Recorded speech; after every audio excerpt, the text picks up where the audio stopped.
皆さんこんにちは。お元気でしょうか。はい、このポッドキャストは日本語学習者、中級者、上級者向けのポッドキャストです。自然な速さ、自然な話し方で話します。トランスクリプトを無料で公開してますので、私のウェブサイトをご覧ください。そしてこのエピソードで勉強した言葉は私の YouTube メンバーシップに入ると勉強できますので、こちらも参加お待ちしております。はい、いろいろなボーナスコンテンツがありますのでチェックしてみてください。はい、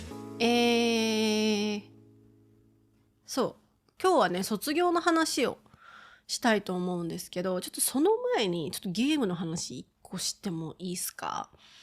ポケモンなんだけど、最近発売した新作ではなくてみんな新作を遊んでると思うんですけど、私は違くて、ファイアレッドですね。昔ゲームボーイアドバンスで発売されたレッドのちょっとグレードアップ版のファイアレッドがスイッチに出たんですよ。最近なんかポケモン30周年記念だったと思うんだけど、それでそのスイッチで遊べるようになったんで、はい、2000円ぐらいだったかな。なんか安いからちょっとやってみようみたいな気持ちで 2,3 日前に始めたんですよ。めっちゃハマっちゃって、やっぱ楽しいわ。昔のポケモンマジ楽しいねっていうぐらい楽しくて、もうレベル上げとかさ、結構一生懸命やらないとさいけないじゃん。うわ、これみたいな、これだよみたいな感じでやってます。でライバルもさ、最近のポケモンは最近のポケモンでね、面白みがいっぱいあると思うんだけど、なんか個人的にそのちょっとレベルが優しすぎるじゃん、最近のポケモンで。多分ポケモンを集めることの方が重要になってきているのかなと思うんだけど、昔ってやっぱバトルじゃん。もうバチバチのバトルじゃん。でなんかライバルがすごいムカつくのよ昔のポケモンってなんか、おおはるかみたいな、お前まだポケモン30匹しかいねえのみたいな、俺もう40匹捕まえたしみたいな、ははみたいな、早く俺になんか追いつけよなみたいな、はなんだこいつみたいなはなんだこいつみたいななんか生意気なのよライバルが。お前はせいぜい頑張るよねみたいな、俺は先に行くけどねへんみたいな、はなんだこいつみたいなちょっとなんかだからこそ面白いのよ。もうライバルの性格の悪さがだからこそいいのよ。最近のさ、なんかポケモンのさライバルってさ、はるか一緒に頑張ろうみたいな、なんか負けてもさ、なんか昔のライバルだとなんかチみたいな、つまんねえのみたいな感じなんだけど、なんか最近のライバルだと、はるか強いなみたいな、さすがだぜみたいな、優しいけどみたいな、別にライバルに優しさとか求めてないから、私は昔のライバルの生意気でなんかこいつムカつくぐらいの絶対勝つみたいな気持ちの方が好きだからっていうね。はい。そうで、今は電気のボスクチバシティのなんだっけ、マチスを倒して今シオンタウンへ向かっております。シオンタウンはゴーストビルがね、あるところ、ちょっと怖いところですけれども、で私の今のポケモンのメンバーは、メインは人影は尻尾に火ついてる炎タイプの人影が今進化してリザードンになったんだけど、はい、リザードンがやっぱ好きだから、リザードンを育てたいから、やっぱ今それですね、選びましたね、炎ポケモンをね。はい。あと臭い花、臭い花は名前の通り臭い花。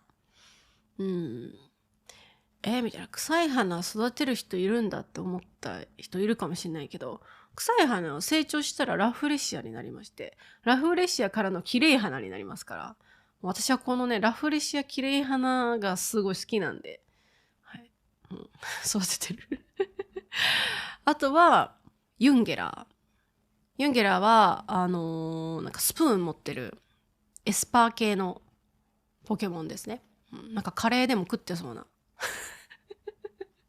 こいつカレー食ってそうだなみたいなポケモンと、あとピカチュウと、あとギャラドス。そう、ギャラドスがいます。ギャラドスはドラゴンタイプのポケモンで、水色のさ、なんか口がわーって開いているポケモン。進化前はタラの魚みたいな。進化前はタラの魚で、進化したらめっちゃ強いドラゴンになる、ギャラドスね。シンガポールのマーライオン並みに口が開いてるポケモンなんだけど、なんか、そいつ強いのよ。なんか見た目も強いし、めっちゃ怖いし、最強ポケモンなんだけど、今のところ進化したばっかりだから何にもできないのね。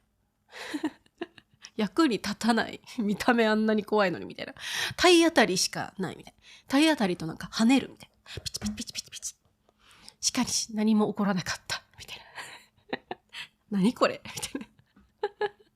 本当に。なんか見た目はヤンキーみたいな。見た目が強いけど、中身が弱い、なんかダサいヤンキーみたいな感じです。今の状態はね。はい、これからね、どんどんね、育てていこうと思います。はい。同じようにね、ポケモンしてる人いたらぜひ教えてくださいね。はい。おすすめ、スイッチでできますから。はい。はい。ということで、ゲームの話は置いといて、卒業の話をしたいと思います。はい。今はね、もう3月24日で、今日は、もう卒業シーズンなんですよ。うん。日本はね、3月は卒業、4月が入学のシーズンになって、だから別れの3月、出会いの4月って言われますね。うん。本当にね、なんか街を見ていると、この人多分今日卒業式だろうなっていう見た目の人とか、結構いますね。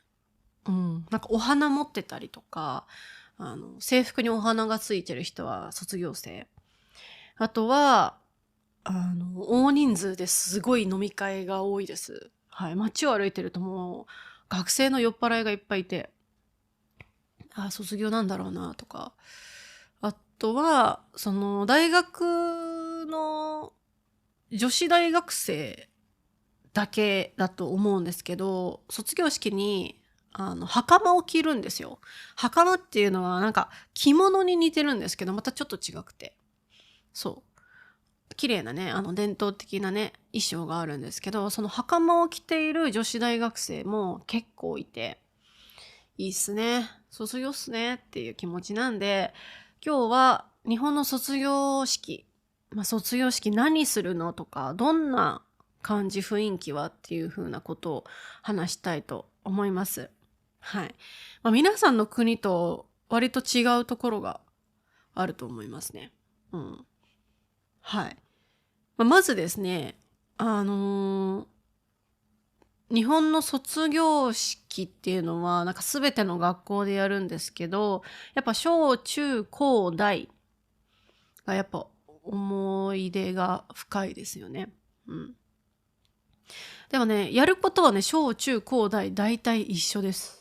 はい。大学はもうちょっと自由さがあるんだけど、やっぱ小中高は、卒業式という、セレモニー、その式典っていうのがやっぱしっかりしてるので、その式典の準備が1ヶ月前ぐらいから始まります。何を準備するかというと、礼の練習、例えば、起立って立つ。パッ。気をつけ、ピッ。礼で、頭を下げる。着席。着席は座れってことね。着席パッみたいな。これをみんな、同じタイミングでやる練習をするの。起立パッ。気をつけパッ。ちょっと軍隊っぽいんだけど、日本っぽいよね。日本の式典なんで、特に卒業生は、卒業式には、在校生が参加しているんで、なんていうの？在校生っていうのは後輩たちですね。残る人たち。在校生も参加するから、その卒業生としてちょっとかっこいいところ見せなきゃいけないよね、みたいな感じで、しっかりと練習します。はい。卒業証書をもらう練習もします。右手から左手を出して、一歩下がって、礼。で、この時腕を下げないみたいな。先生に腕を下げないみたいな。はい。で、左手に卒業証書を持って歩いて、みんなに礼。先生に礼。保護者に礼。そう、お父さんお母さんもね、保護者。お父さんお母さんとかも来るのでね。はい。その練習と、あとは歌ですね。絶対に歌を歌います。はい。もう日本の学校はね、やたらと歌を歌うんですよ。いろんなところで。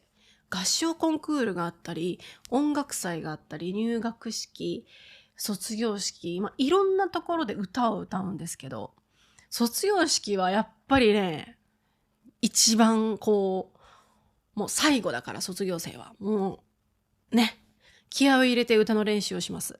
うん。皆さんがね、なんか聞いたことある歌もいっぱいあると思うんですよ。そのアニメとかドラマとか映画とかで聞いたよとか、普通に有名なソングが多いので、卒業ソングって。そう、日本にはね、卒業ソング、別れのソング、桜ソングがものすごいいっぱいあるんですよ。なんかいっぱいあるってことは、やっぱこのシーズンが日本人にとっていかに大切で、なんかいつもと違うのかっていうのがわかると思うんですけど、卒業式でよく歌う定番曲はいくつかあって、一つ目は、生き物係のエール。はい。生き物係好きな人いるよね。はい、ナルトのブルーバードとかね、好きですみたいな人いるけど、エールっていう曲がありまして。とか、あと、レミオロメンの3月9日っていう曲。これももうね、もうなんかお店に入ると流れてるもん、今。3月9日が。とかもあるし、あと、松任谷由実さんの卒業写真。ちょっと古い曲なんですけど、私これめっちゃ好きです。卒業写真っていう曲。聞くだけで涙が出ますね。本当に。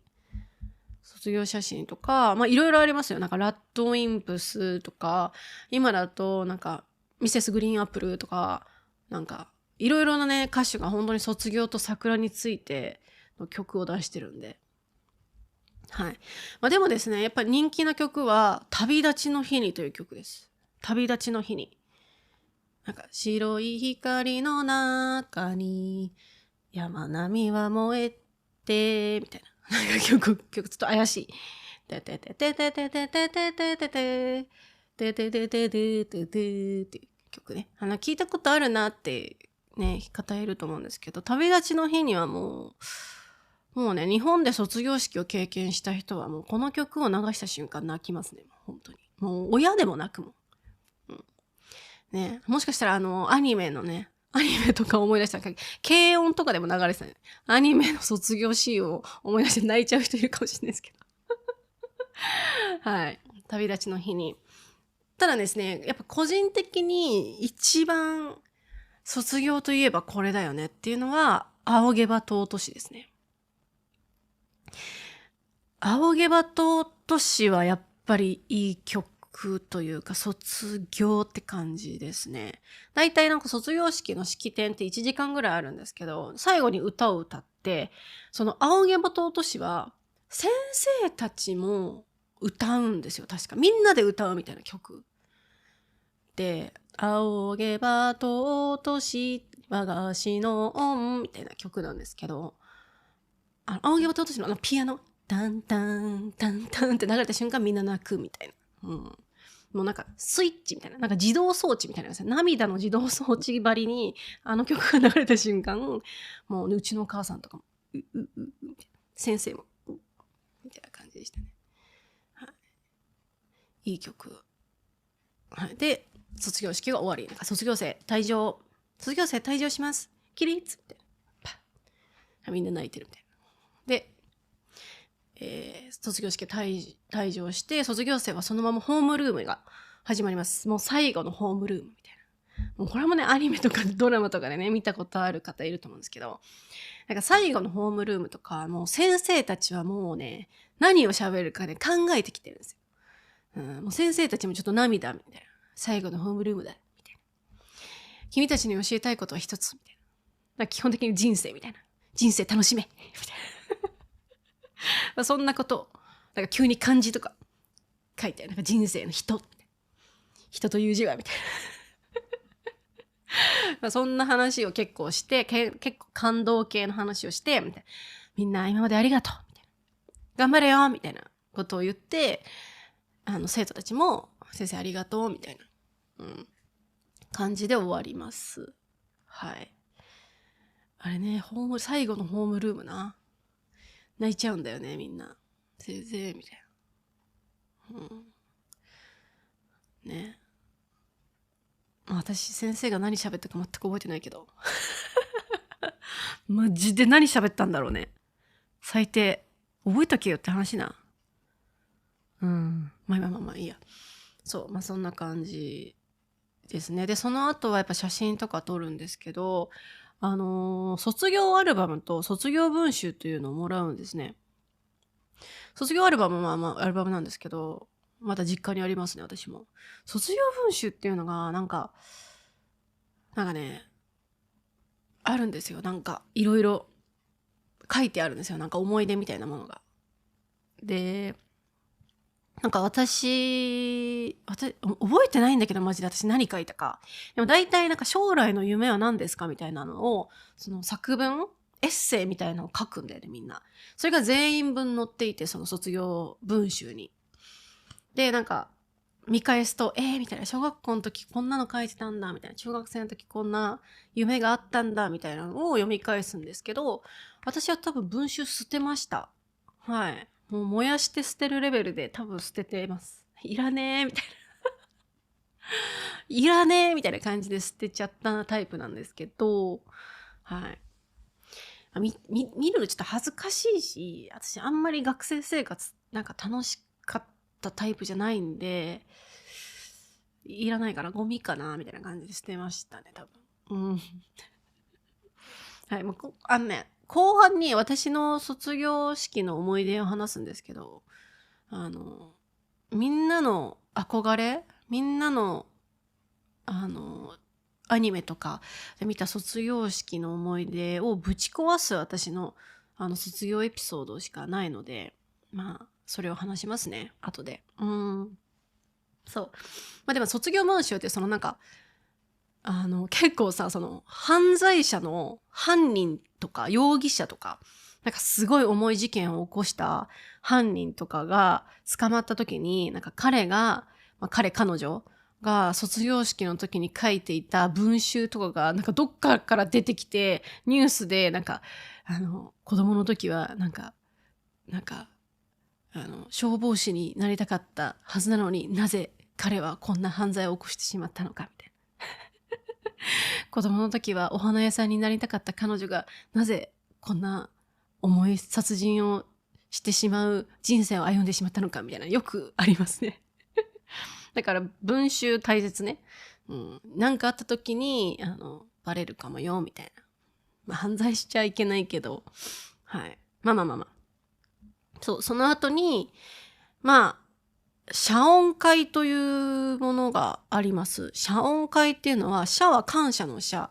で、恩は、恩返しの恩っていう感じですね。で、謝恩会って言うんだけど、謝は感謝だからありがとうと恩返し。これもありがとう。お世話になりましたよっていうのを返すっていう気持ちを含まれた会で、先生たちとお話ししたりするパーティー。先生とか親とかとなんかご飯食べたりするパーティーが学校で行われるんですよね。謝恩会。そう。記憶に全くないですけど、私。参加したと思う。で、帰る。っていう感じです。はい。ただですね、なんか、卒業式終わってからとかだと、なんか学校に帰りますってなった時に、学校のなんか校門の、門ね、ゲートがあるところ、その校門の前に、なんか花束とか持ってる、なんか誰かの彼氏とか立ってたりすんのよ。みたいな。何々ちゃんの彼氏、卒業お祝いに来てる、やだーみたいな。で、お花持って、なんとか卒業おめでとう、みたいな。やだーみたいな。やーみたいな感じで、私はやーって言ってる側でした。されたことはない。やー、いーって言ってる側。それを見たことはある。そういうね、はい。いろいろあるんですけれども、ちょっと後半は私の思い出というか、理想と現実みたいな部分を話していきたいと思います。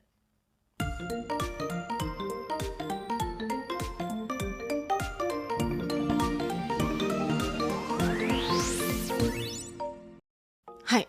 卒業式なんですけど、私は先ほど言った通り、学校生活、あの、特にって感じ、特になしって感じの生活してたんで、思い出はないんですけど、よくあるのは、その小学校の時はないか。小学校の時はまだちょっとピュアですね。なんか今時の小学生ってさ、なんか彼氏とか彼女とかいるらしいけど、私の時代の時はやっぱりまだ彼氏彼女がいない、なんかまだ子供感が強かった小学生時代だったんで、なんていうの、友達との別れがやっぱり一番きつかったかな、卒業の時。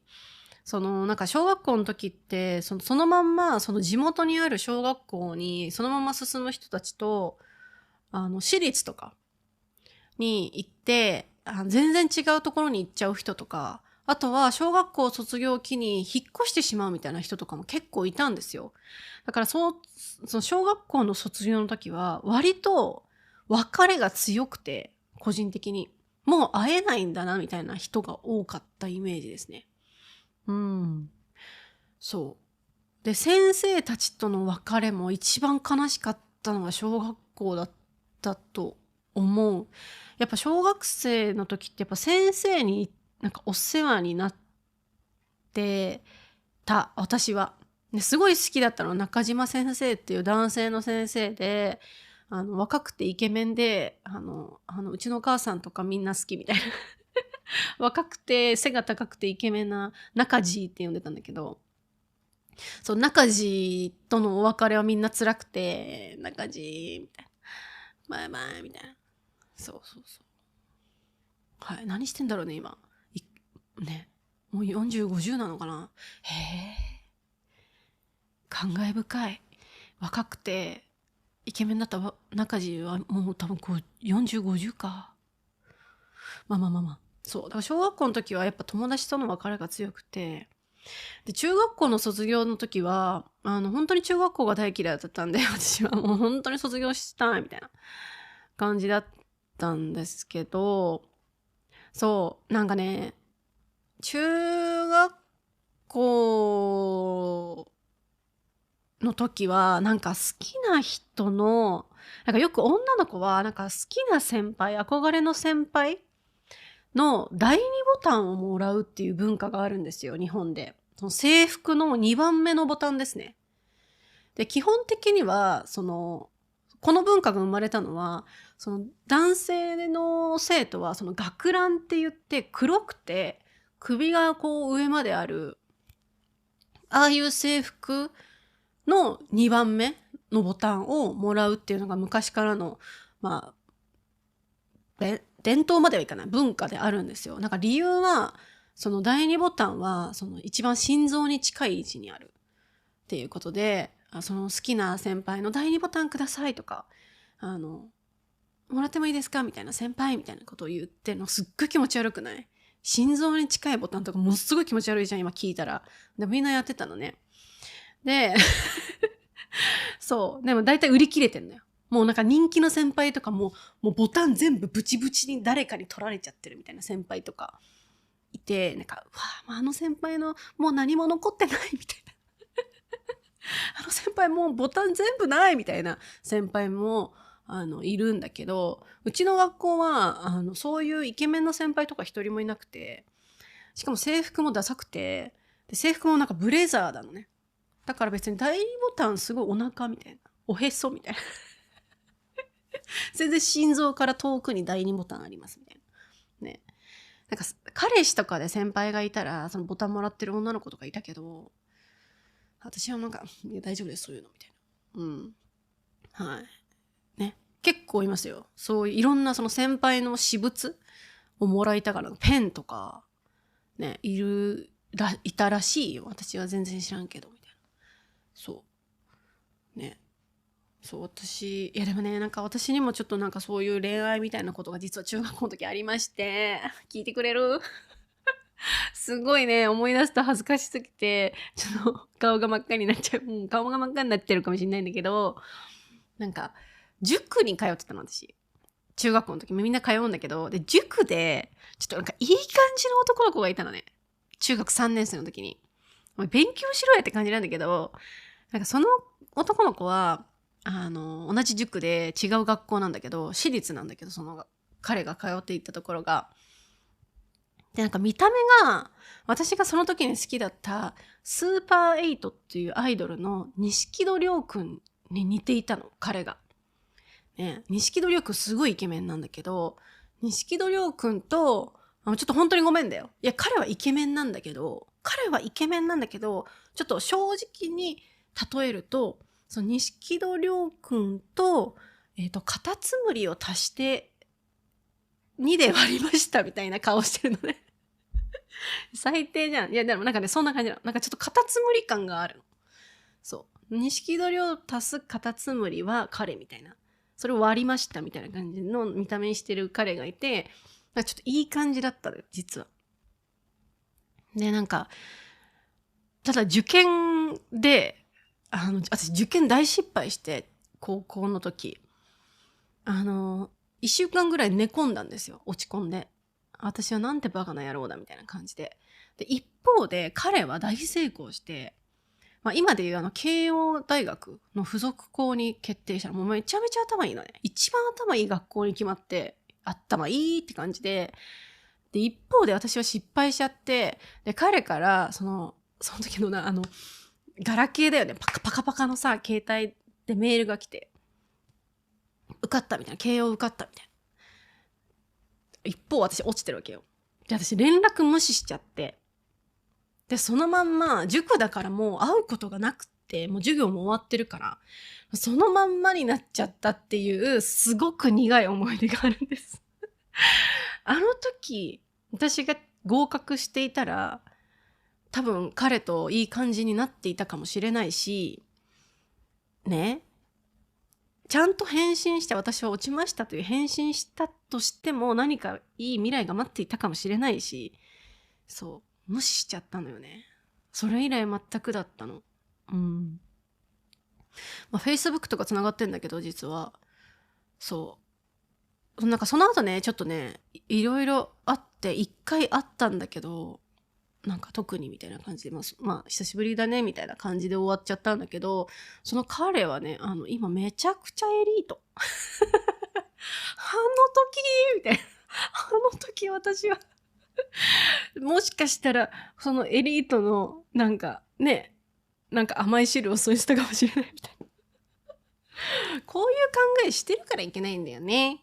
ねえ、自分で頑張れよって話だよね。すいません、失礼しました。私が唯一の、卒業といえばっていうエピソード。エリートの彼氏になるかもしれなかった人を逃したという話ですね。めちゃめちゃいい人だったんだよね。めちゃめちゃ真面目で、めちゃめちゃ優しくてイケメンだし、なんかめちゃめちゃいい人って私何してんだろうって思うよね、本当に。置いといて。で、高校の時は、覚えてないの。高校もあんまり好きじゃなかったから、そう。で、高校の友達とかも未だにすごい仲いい子数名いるんだけど、まあなんかまた会うっしょみたいな感じだったんで、別に寂しさとかもないし。まあでもやっぱ先生だね。先生。そう。なんか変なニックネームをつけてたんだよね。高校の時、先生に対して。本当に失礼なね、生徒だったと思う。今思えば。私は本当に失礼だった。私と私の友達たちは。そう。先生がね、まあ名前出しちゃってもいいと思うんだけど、古谷先生っていうのが担任の先生だったの。フルティーって呼んでて。ティーチャーね。古谷ティーチャーだからフルティーって。フルティーっつって。フルティーいい先生だったんだよね。フルティーと、あと小林先生はコバティ。あと天野先生はアマノッティ。ちょっとちっちゃい「つ」が入る。アマノッティと、あと東郷先生っていう方がいて、東郷先生は TOGO だから TG って呼ばれてた。TG すごいニックネームセンスじゃない？ TG。私がつけたわけじゃないけど、みんなそう呼んでた。フルティー、コバティー、アマノッティー、TG。他にもね、いろいろね、いたんだけど、はい、呼び捨てにしてる人もいたね。金子とか、先生に対して。石田とか、なんか最低。今思えば本当に最低な、ね、学生たちだったと思いますけれども。はい、なんか先生とのお別れはちょっと寂しかったかな。大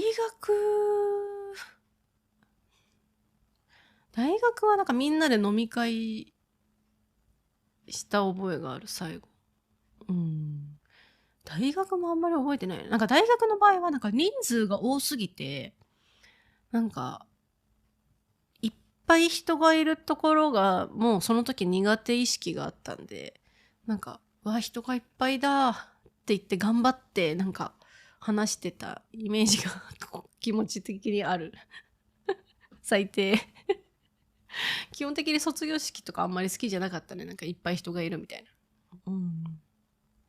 な。これが私の思い出です。ね。本当にね、アニメで描くようなね、ああいう青春は一個もないのよ。ね。もう、はい。中学校のその錦戸亮足すカタツムリみたいな彼とだけだったね。高校生の時は好きな人いなかったね。高校生の時は私は AKB48 が大好きで、AKB48 の10年桜っていう歌があんの、いい歌があんのよ。10年桜を永遠に聴いてた思い出。そう。はい。ごめんなさいね、面白くないでしょ。ね。なんか誰かに告白したとかさ、一個ぐらいねえのかよって。ないです。はい。以上です。はい。皆さんの卒業の思い出は何かありますか？ね。私よりいい思い出がある人、ぜひコメントで教えてください。はい。本当にね、なんか、ポッドキャストとかでさ、やっぱさ、日本の学生生活の話とかしたいのよ。いや、気になるじゃん、皆さん。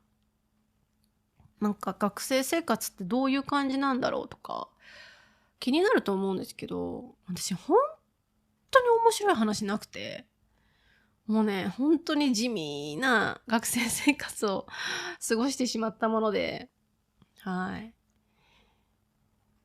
はい。ということで、大変申し訳ございません。はい。終わります。今日は、日本の卒業式のお話でした。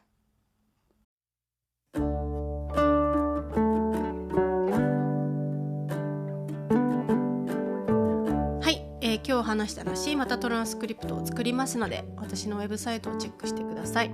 あとインスタグラム、YouTube、こちらのフォローもお願いいたします。そして、YouTube メンバーシップ始まりました。いろいろなボーナスコンテンツを見れますので、ぜひチェックしてみてください。そしてサニーサイドジャパニーズポッドキャストという他の先生とやっているポッドキャストがあります。対話の、1対1の会話式のポッドキャストになりますので、ぜひ聞いてみてね。そしてゆうゆうさんとやってる春とゆうゆうのゲームで日本語というチャンネルもありますので、こちらもチェックしてみてください。はい。ということで、卒業した人はおめでとう。入学の人もおめでとう。新しい生活頑張ってください。はい。私は今ね、花粉症で本当に大変です。びっくりする。なんか今年の花粉症全然問題ないってしばらく思ってたんだけど、なんか昨日一昨日ぐらいから肌荒れと鼻水とくしゃみが止まらなくて、なんかもう来たみたいな気持ちですね。うわーみたいな。桜もね咲き始めてるみたいなんですけど、もうちょっと怖くて外に出たくないんですけれども、桜はね満開になったらちゃんと見に行こうと思います。はい。ということで皆さんまた次回。さよなら。いいねとチャンネル登録もよろしくお願いします。さよなら。